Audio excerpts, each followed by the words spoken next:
Headlines. నిబంధనలకు విరుద్ధంగా ఉందని వైకాపా ప్రచార రథాన్ని ఆపిన ఎన్నికల అధికారి ఆశాలత. ఎన్నికల అధికారిని బెదిరించిన మంత్రి అప్పలరాజు. తెలంగాణలో కరెంటు కోతలపై కేసీఆర్ ట్వీట్. వైసీపీలో చేరిన టీడీపీ సీనియర్ నాయకుడు యనమల కృష్ణుడు.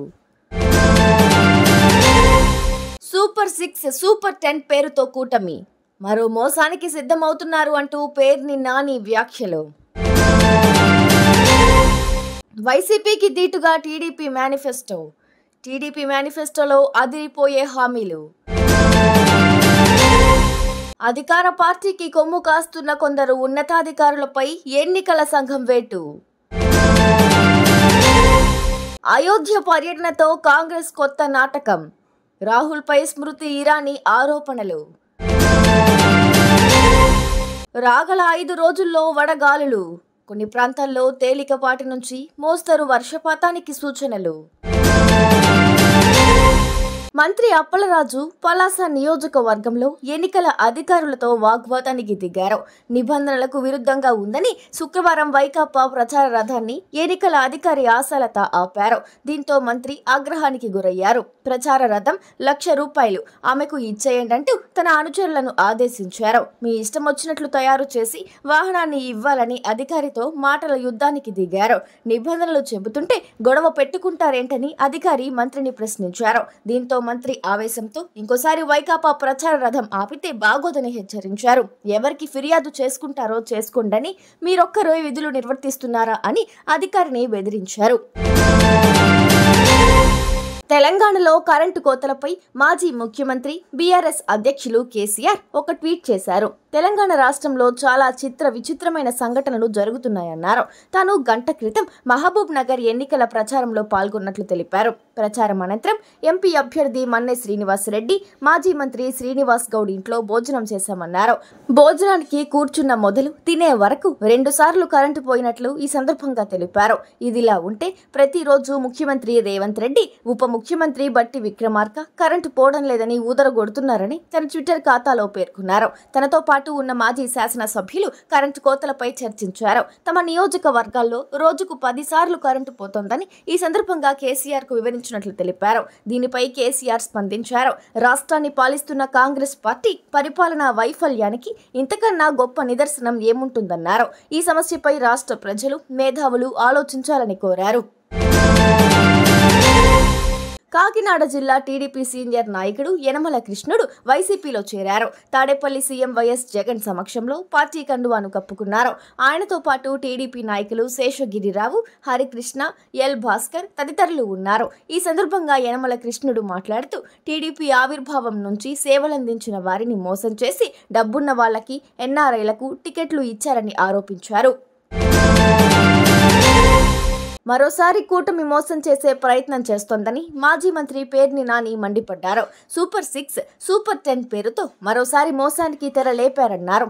శనివారం ఆయన తాడేపల్లిలోని వైఎస్ఆర్సీపీ కేంద్ర కార్యాలయంలో మాట్లాడుతూ 2014లో చంద్రబాబు మాయ మాటలు చెప్పారు. ప్రజల్ని నమ్మించి టీడీపీ అధికారంలోకి వచ్చింది. 2019లో ఇచ్చిన హామీలను సీఎం జగన్ అమలు చేశారు. మరోసారి ఇచ్చిన హామీలను పక్కాగా అమలు చేస్తామన్నారు. ఏపీలో అసెంబ్లీ, లోక్సభ ఎన్నికలకు పోలింగ్ సమయం సమీపిస్తోంది. నామినేషన్ల ప్రక్రియ ముగియడంతో ఇక పార్టీలు ప్రజలను ఆకర్షించేలా మేనిఫెస్టోలను విడుదల చేస్తున్నాయి. ఎన్నికల ప్రకటనకు ముందే సూపర్ 6 పథకాలతో టీడీపీ ప్రజల్లోకి వెళ్లగా తాజాగా వైసీపీ తన మేనిఫెస్టోను విడుదల చేసింది. టీడీపీ సైతం పూర్తి స్థాయి మేనిఫెస్టోను 2-3 రోజుల్లో విడుదల చేసే అవకాశం ఉంది. వైసీపీ తన మేనిఫెస్టోలో ప్రజాకర్షక పథకాలకే ప్రాధాన్యత ఇచ్చినట్లు తెలుస్తోంది. ఓట్ల కోసం సంక్షేమ పథకాలకే పెద్దపీట వేసినప్పటికీ అన్ని వర్గాలను ఆకట్టుకోవడంలో విఫలమైందనే ప్రచారం జరుగుతోంది. టీడీపీ మాత్రం ఆదాయాన్ని పెంచే మార్గాలపై దృష్టి పెట్టడంతో పాటు పేద పిల్లల విద్యకు ఆర్థిక సాయం, రైతులకు పెట్టుబడి సాయం, మహిళా సాధికారతకు అవసరమైన సహాయం అందించడంతో పాటు పెరుగుతున్న ధరలకు అనుగుణంగా సామాజిక భద్రతా పింఛన్లు పెంచుతామని టీడీపీ చెబుతోంది. అధికార పార్టీకి కొమ్ము కాస్తున్న కొందరు ఉన్నతాధికారులపై ఎన్నికల సంఘం వేటు వేసినా ఇంకా చాలా మంది అధికారుల్లో మార్పు రాలేదు. ఎన్నికల్లో వైకాపాకు ఎంత వీలైతే అంత మేలు చేయాలన్న ఆలోచన ధోరణిలోనే వారున్నారు. ఇందుకోసం వృద్ధుల్ని, అభాగ్యుల్ని అష్ట కష్టాలు పెట్టేసేందుకు, వారి ప్రాణాల్ని పణంగా పెట్టేందుకు వెనుకాడటం లేదు. రాష్ట్ర ప్రభుత్వం ప్రధాన కార్యదర్శి వంటి అత్యున్నత పోస్టుల్లో ఉండి ప్రభుత్వ యంత్రాంగం మొత్తాన్ని నియంత్రిస్తున్న కేఎస్ జవహర్ రెడ్డి వ్యవహరిస్తున్న తీరే దానికి నిదర్శనం. ఇంత భీకరంగా ఉన్న ఎండల్లో పండు టాకులను 2-3 కిలోమీటర్లు వెళ్లి సచివాలయాల వద్ద పింఛన్లు తీసుకోమంటే వారి పరిస్థితి ఏంటి? సచివాలయ సిబ్బందితో ఇంటింటికి పింఛన్ల పంపిణీ సాధ్యమేనని మెజార్టీ జిల్లా కలెక్టర్లు చెబుతున్నప్పుడు మీకేంటి బాధ? ఏప్రిల్లో పింఛన్ల కోసం మండు టెండర్లో సచివాలయాలకు వెళ్లిన వృద్ధుల్లో 32 మంది మరణించినా మీ వైఖరి మారదా? మే నెలలో కూడా ఇంటింటికి పింఛన్లు పంపిణీ చేయరా? ఇదేనా మానవత్వం అని రాష్ట్ర ప్రజలు నిలదీస్తున్నారు. ఉత్తరప్రదేశ్లోని అమేరీ, రాయ్బరేలీలో కాంగ్రెస్ అభ్యర్థులు ఎవరనే దానిపై ఇంకా ఉత్కంఠ కొనసాగుతోంది.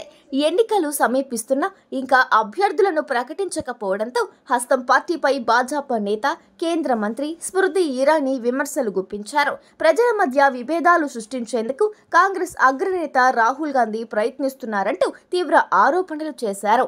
ఇప్పటి వరకు అమేరీలో సమస్యపై దృష్టి పెట్టాం, కానీ ఇప్పుడు కాంగ్రెస్ అభ్యర్థి ఖరారు కోసం ఎదురు చూస్తున్నాం. బాలరాముడి ప్రాణ ప్రతిష్ఠ కార్యక్రమానికి కేంద్రం పంపిన ఆహ్వానాన్ని కాంగ్రెస్ తిరస్కరించింది. కానీ కాంగ్రెస్ అగ్రనేతలు రాహుల్, ప్రియాంక అయోధ్య పర్యటనకు సిద్ధమవుతున్నారు. పర్యటన పేరుతో కాంగ్రెస్ కొత్త నాటకానికి తెరలేపుతోంది. రాముడి పేరును వినియోగించుకుని ఓట్లు అడిగేందుకే ఆ పార్టీ ప్రయత్నిస్తోంది అని విమర్శలు గుప్పించారు. తెలంగాణ రాగల 5 రోజుల్లో వడగాలులు వీస్తాయని, మరికొన్ని ప్రాంతాల్లో తేలికపాటి నుంచి మోస్తరు వర్షపాతం నమోదయ్యే అవకాశాలు ఉన్నాయని హైదరాబాద్ వాతావరణ కేంద్రం పేర్కొంది. ఆదివారం ఆదిలాబాద్, ఆసిఫాబాద్, మంచిర్యాల, నిర్మల్, నిజామాబాద్, జగిత్యాల, రాజన్న సిరిసిల్ల, కరీంనగర్, పెద్దపల్లి, భూపాలపల్లి, ఖమ్మం, నల్గొండ, సూర్యాపేట జిల్లాల్లో తేమ పరిస్థితులు ఉంటాయని పేర్కొంది. అలాగే ఆదిలాబాద్, ఆసిఫాబాద్, మంచిర్యాల, నిర్మల్, జగిత్యాల, రాజన్న సిరిసిల్ల, కరీంనగర్, పెద్దపల్లి, భూపాలపల్లి, ఖమ్మం, నల్గొండ, సూర్యాపేట జిల్లాల్లో ఈదురుగాలులతో వర్షాలు కురిసే అవకాశం ఉందని చెప్పింది. సోమవారం నుంచి బుధవారం వరకు వివిధ ప్రాంతాల్లో తేలికపాటి నుంచి మోస్తరు వర్షాలు కురిసే అవకాశాలు ఉన్నాయని వివరించింది.